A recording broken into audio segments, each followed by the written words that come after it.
Thank you, Chairman of Community. I want to associate myself with what has been said, especially what our sister President Samia Suluhu has just mentioned. But before that, let me raise a couple of questions maybe to guide us. I don't know if that is possible. One, is there anybody among us who did not see this coming? I for one, I saw it coming to be where we are now. I saw it coming because I did not see who was taking charge of the process, who was listening, who was trying to provide any kind of guidance as to what we should be doing from one thing or one day to another. And by this, I want to also ask, as the East African community, what did we want from the beginning? Or what did we do about that? What are we doing now? And what do we want to do for where we want to go? Because exactly like President Samia has mentioned, if it is talking about problems and defining them, and I think we have been very eloquent. We have talked about all kinds of things. But when do we match what we are saying and what we are doing so that we get to what we want? When do we come to that? I haven't seen it. President, I asked last time in our meeting, the last summit, where is East African community, or does it exist? And exist for what? By the way, even now the person or the country we are talking about is not represented as we are discussing. And it is supposed to be, the country is supposed to be part of East Africa, but nowhere to be represented. So I'm not sure what bearing what we are discussing has on what happens in the process of finding a solution in this country. I'll move on.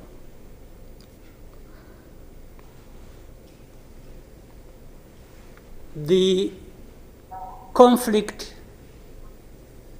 that was created from the time we had the East African community get involved in trying to help in Congo,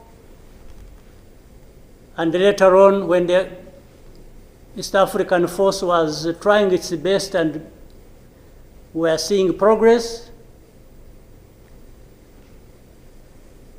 Tshisekedi decided they are not doing what he wanted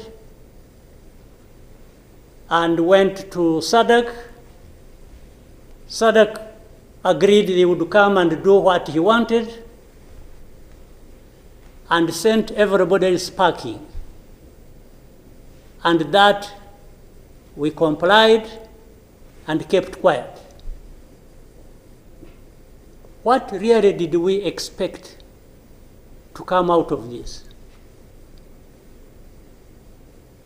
Now, worse still, I think even in East Africa itself, ourselves, maybe we have different understanding of what the problem is, and we have never come together to agree or even disagree and find a way to come together finally to do what we ought to do to deal with this problem. Or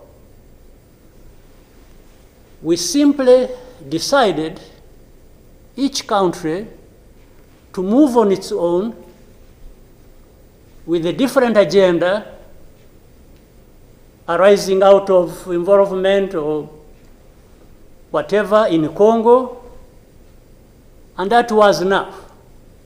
If your interests were catered for by Tshisekedi, that was fine, even if the others' interests or concerns were not taken care of. You can imagine, therefore, what chaos comes out of that kind of situation. We are, on one hand, assuming or pretending we are coming together over an issue and trying to find a solution, while at the same time, each country is pulling in its own direction, different from the others. This is the fact of the matter. Now, but even if we were doing everything right, all of us, nothing is going to come out of it until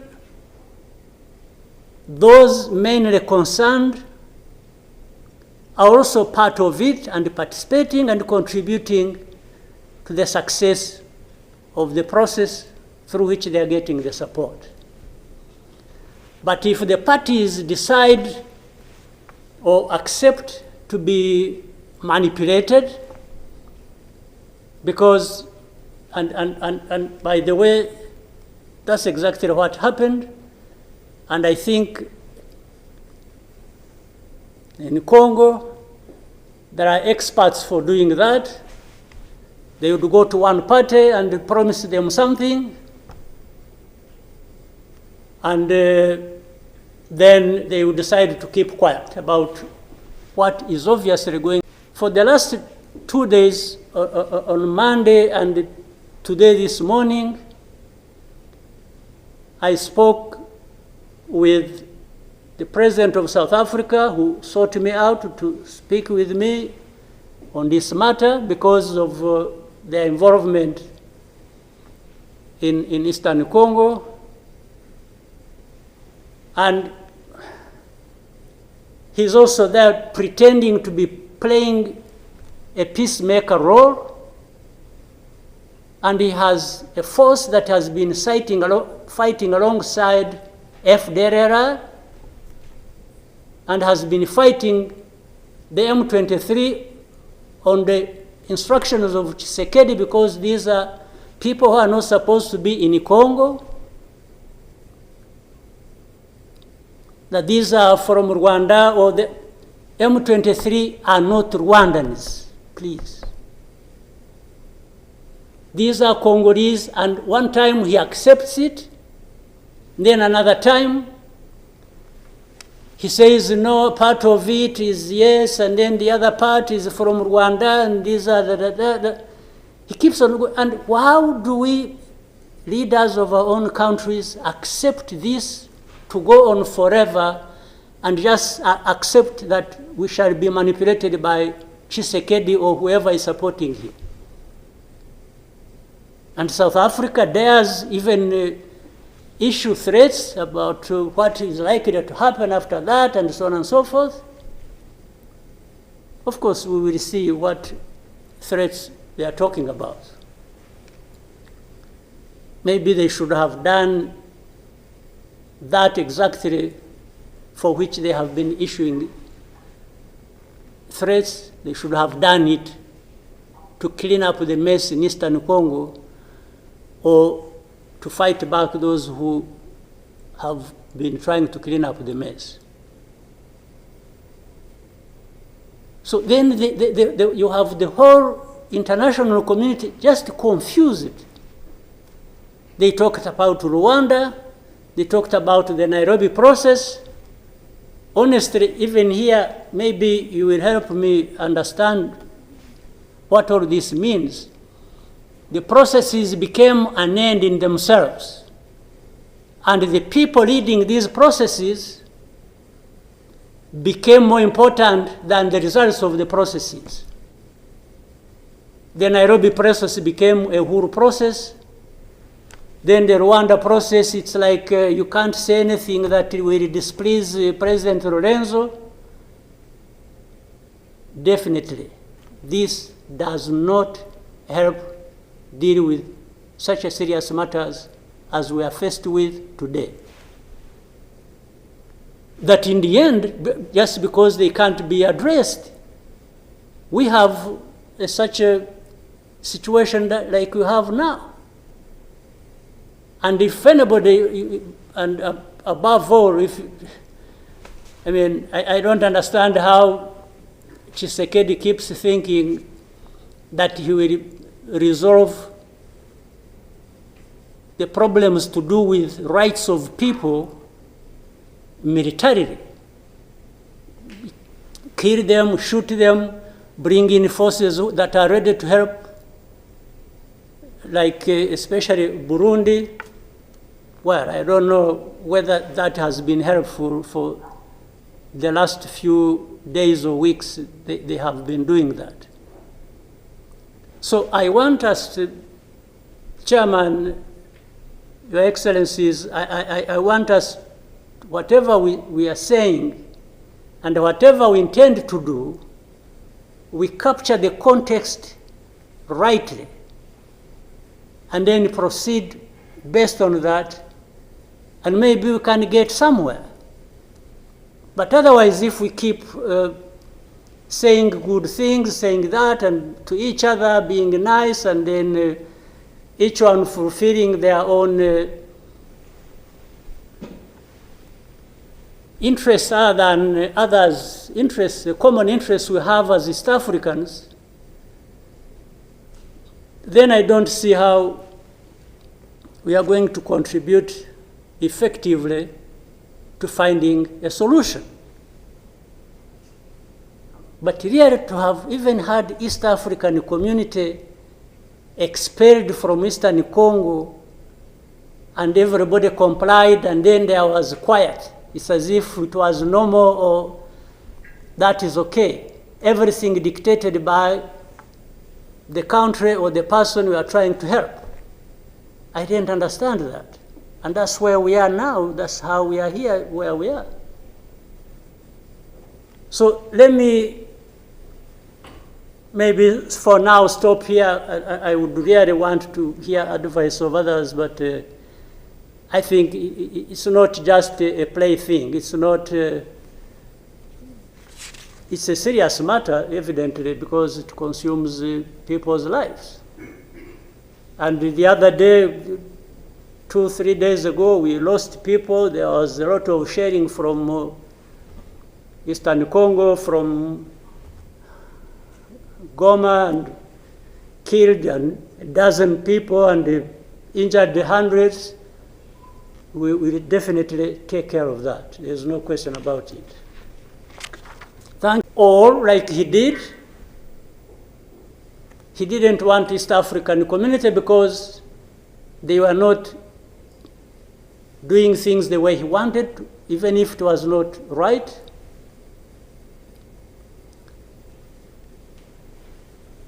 He got rid of them and he decided to bring in SADC. SADC was, without any question, coming to assist Tshisekedi to fight alongside FDLR, these murderers of our people here in this country, to fight against mercenaries, and to have Burundi on ethnic political basis decide to support Tshisekedi in whatever endeavor, including exactly doing what